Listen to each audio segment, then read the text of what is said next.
City. Love Shots on Radio City 91.1 FM. మాటల్లో కాఠిన్యం మనుషుల మధ్య ద్వేషాన్ని పెంచుతుంది. మార్దవం ప్రేమాభిమానాల్ని పంచుతుంది. శ్రీరామచంద్రుడంటే అందరికీ ఇష్టం.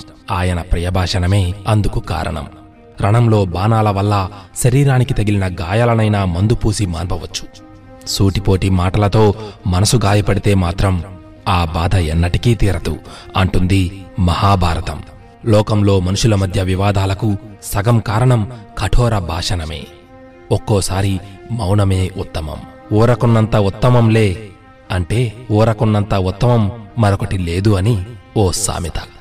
ఇది పాతమాటే అయినా అర్థం నిత్య నూతనం. పలు అనర్థాలకు వాక్పారుష్యం, వాగాడంబరం కారణమవుతాయి. మునులు అంటే మౌనంగా ఉండేవారు. శాపమివ్వడంతో పాటు అనుగ్రహ సామర్థ్యమూ వారికి ఉంటుంది. శాంత స్వభావానికి మారుపేరు శమీకుడు. ఒకరోజు పరీక్షిత్తు మహారాజు వేటకు వెళ్లి ఓ మృగాన్ని వెంబడిస్తూ శమీక మహాముని ఆశ్రమానికి చేరుకుంటాడు. యోగనిష్టలో ఉన్న ఆయనను మృగం ఎటు వెళ్ళింది అని అడిగినా బదులు రాదు. ముని మౌనానికి కోపగించిన రాజు అక్కడే చచ్చిపడి ఉన్న పామును తెచ్చి ఆయన మెడలో వేసి వెళ్ళిపోతాడు. ఆ తరువాత అక్కడికి వచ్చిన మునికుమారుడు శృంగి దాన్ని చూసి, నా తండ్రి మెడలో సర్పాన్ని వేసినవాడు 7 రోజుల్లో సర్పం కాటుతో మరణించుగాక అని శపిస్తాడు. అనంతరం శమీకుడు అంతా తెలుసుకుని తనయుడు చేసిన పనికి ఎంతో విచారిస్తాడు. మౌనంగా ఉండేవారి మనసు సుతిమెత్తన. గాంధీజీ, వినోబా జీవితంలో కొంత భాగాన్ని మౌనానికే కేటాయించారు. మౌనమే ఉత్తమ భాషణం. తప్పనిసరి అయితేనే మాట్లాడు. అది సాధ్యమైనంత తక్కువగా ఉండాలి. ఒక శబ్దం అవసరమైన చోట రెండింటిని వాడకు. ఇది బాపూజీ సందేశం. అందుకే మహాత్ముల భాషణకు ప్రజలు ఎక్కువ విలువిస్తారు. దుర్యోధన దుశ్శాసనులు నోటి దురుసుతనంతో వ్యవహరిస్తారు. ద్రౌపదిని, భీముడిని నిండు సభలో అవమానిస్తూ మాట్లాడుతారు. దానివల్లనే కురునాయకులిద్దరినీ కురుక్షేత్ర యుద్ధంలో భీముడు అతి భీకరంగా వధిస్తాడు. రాజసూయ యాగం చేసేటప్పుడు ధర్మరాజు సంప్రదాయాన్ని అనుసరిస్తాడు.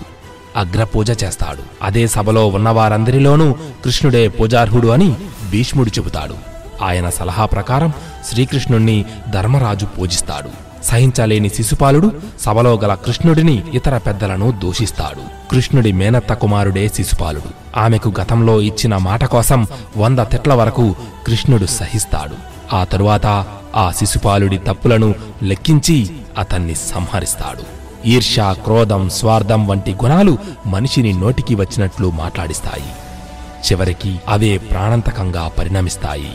లోకంలో కొందరు అద్భుతమైన వ్యక్తులుంటారు. వారి పట్టుదల ముందు ఏ మాటలు నిలువలేవు. నెపోలియన్ యుద్ధం చేస్తూ ఓ పర్వత ప్రాంతానికి చేరుకుంటాడు. సైన్యంతో సహా ఆ పర్వతాన్ని అధిరోహిస్తే తప్ప అవతలకు చేరుకోలేడు. అక్కడే నివసిస్తున్న ఒక వృద్ధురాలు ఆయన కంటబడుతుంది. పర్వతాన్ని దాటి వెళ్లే ఉపాయం చెప్పమంటాడు. వచ్చిన దారినే తిరిగి వెళ్ళిపో. నీలాంటి వారు ఎందరో ఈ పర్వతాన్ని ఎక్కడానికి ప్రయత్నిస్తూ తమ ప్రాణాలను విడిచారు అంటుందామె. నెపోలియన్ నిఘంటువులో అసంభవం అనే మాట లేదు. ఆమె మాటలకు నిరాశపడకుండా, అవ్వా, ఈ పర్వతాన్ని దాటి వెళ్ళాలి అనే నా కాంక్షను నీ మాటలు రెండింతలు చేశాయి. నువ్వు చెప్పిన దాన్ని బట్టి మా సైన్యాన్ని మరింత అప్రమత్తంగా ఉంచుతాను, అధిరోహించాలని ప్రోత్సహిస్తాను అని ఆయన బదులిస్తాడు. అప్పుడు ముసలమ్మ ఆశ్చర్యపోతుంది. నీ వంటి సాహసీలికి లోకంలో ఏదీ అసంభవం కాదు. నా మాటలతో నిన్ను నిరుత్సాహపరిచినందుకు తలవంచుకుంటున్నాను. ముందుకు సాగిపో. నువ్వు తప్పక విజయం సాధించాలని కోరుకుంటున్నాను అంటుంది. అది మాటల విలువ. Radio City. Radio City Podcast. Radio City.